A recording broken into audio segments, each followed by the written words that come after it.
Hey everybody, it's Corporal Speculation, and I am bringing you another episode.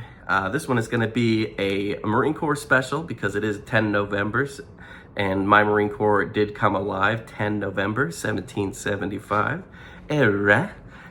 So today what I wanted to talk about is just something I've been thinking about a little bit, is the high costs or the found cost of lost credibility.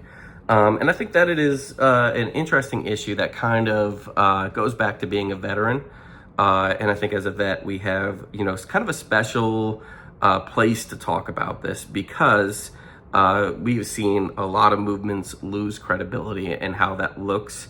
And also, luckily enough for veterans, we have not lost credibility. And we are one of the groups in the United States that still maintains a relatively high level of credibility, which I think is great. It's wonderful. So I just wanted to talk a little bit today as a veteran about the veteran movement and how we were able to maintain that credibility, but also what it means to lose credibility and what could have happened in sort of an alternate version of this story where we did lose it. But first, to really understand what I'm talking about, I want to define terms a little bit. And I want to talk a little bit about power. And what a movement's power really is. An idea has no power on its own. The more heads that idea lives in, the more powerful it becomes. And being a good idea means that you will have more people subscribe to your idea. But it doesn't necessarily make it so an idea is powerful. I mean, you can have a great idea that nobody subscribes to, and therefore it's not powerful. But there's a cost associated with losing credibility.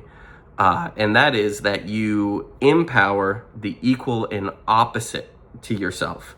And this is a thing that I've seen happen over and over and over again to other groups. So I wanted to kind of tell this story as a cautionary tale, right? It's people don't realize the cost when you do lose the credibility is that you are empowering the worst people to you, right?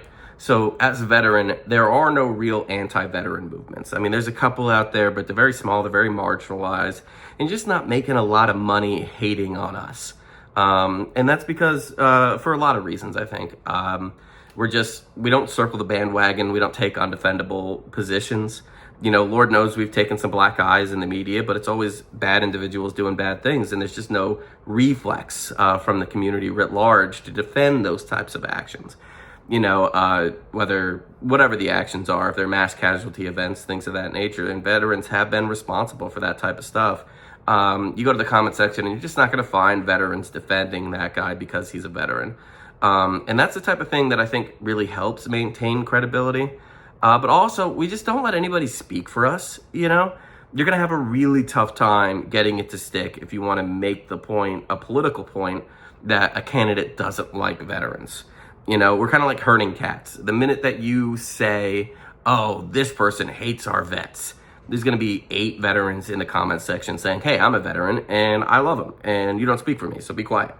And it's just a reflex, I think, that we all have. We've got terms like chicken hawks, for pro-war people who have never served, where it's like, who are you, Ben Shapiro, to criticize and say that we need to go to war? You've never even been.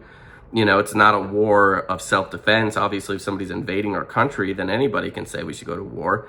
But if you don't understand what war is even like if you've never been pinned down by a sniper, it's kind of a terrible feeling. You don't know where the guy's at, to put some kid into that situation, you should really know what you're talking about. And again, I'm just saying, as a general rule, that veterans are very difficult to speak for, and we're not a monolith, and because of that, we're just not a super green category of people to go after.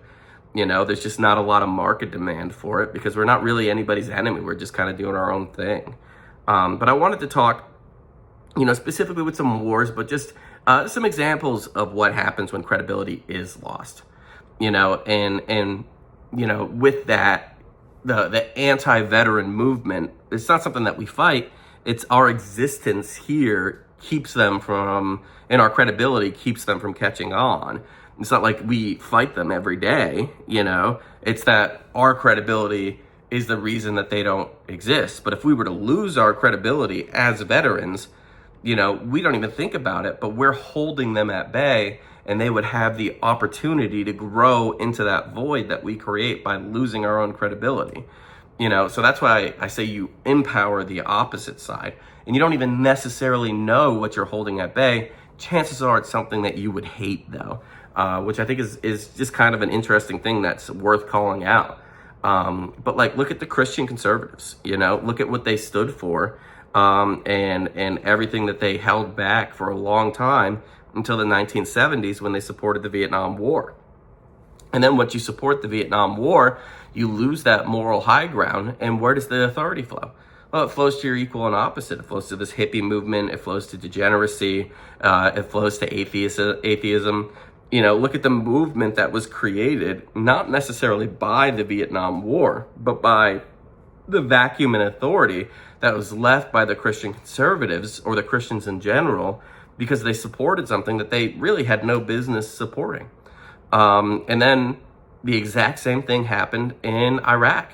You know, look at the surge of atheism and nihilism and these types of ideology that are the exact opposite of what Christian conservatives wanted. And I'm not making a value statement, you know, maybe you think that's wonderful. You know, I would say just try and keep your mind not on specifically what happened, and look at the trends that I'm talking about, right? You know, so these people were certainly diametrically opposed.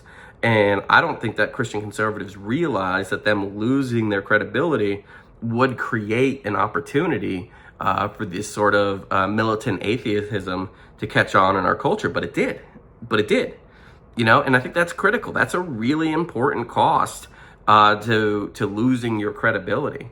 Another perfect example would be the woke left and the cancel culture. You know, when the credibility was lost there, you know, you start to see a real uptick in nasty racist content on the internet. And that, again, didn't come from nowhere. I mean, I remember a time when racist content was far less common than anti-veteran content.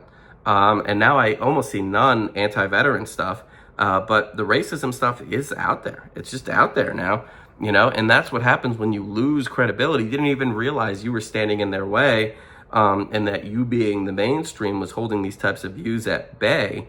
But when you start to lose that credibility, making false accusations, or, you know, making ridiculous accusations about what's in people's hearts and they're not saying, and accusing everybody of racism, you know, you lose your credibility. And then where does that power flow? Well, it flows to the exact equal and opposite of you. The people that you hate the most, they're the ones that get the power. You know, and a third perfect example, I would say, is the Zionist right. You know, they spent this whole year with, you know, some decent, some not so good arguments defending the whole situation in Gaza. I think it got harder and harder to defend the farther we got from October 7th. But it got to a point where some of the arguments that were being made were just insincere on their face, you know, and then what happens? You know, you see this crazy rise in anti-Semitism. You know, these people are shock jockeys, the ones that are out there saying the most offensive thing that they can to gain an audience. But it's like, okay, so how did that catch on, though? You know, why aren't they criticizing the veterans, but they are criticizing, you know, and being anti-Semitic or even racist at times?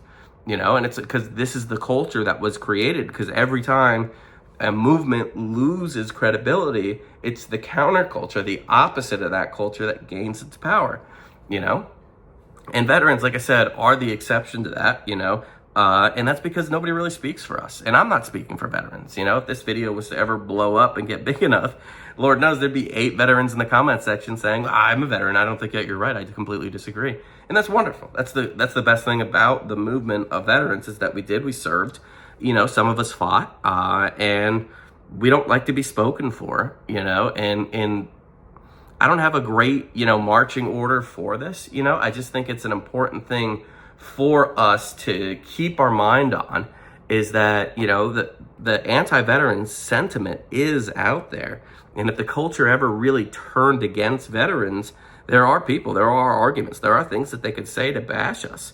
and it would. Those people would come to fruition if the veterans were ever broadly rejected by the American culture, and then the people that hate me the most would have a much louder voice, and that's why I would say, if you are in a movement, just kind of be cognizant of that. Be cognizant of the danger that comes from losing your credibility, because it's not just you lose a little bit of credibility and then you lose an argument or two where you get frustrated trying to defend something that's hard to defend, and then everything bounce backs in a few months and then everything's fine. It's you'll lose people on that line that subscribe to your idea, and a lot of times people go to the exact opposite side and they'll go hear what they have to say. You're like, oh, you don't like these people? I don't like these people. Why don't you like them? And then they'll start listening to content that is the equal and opposite of what you want,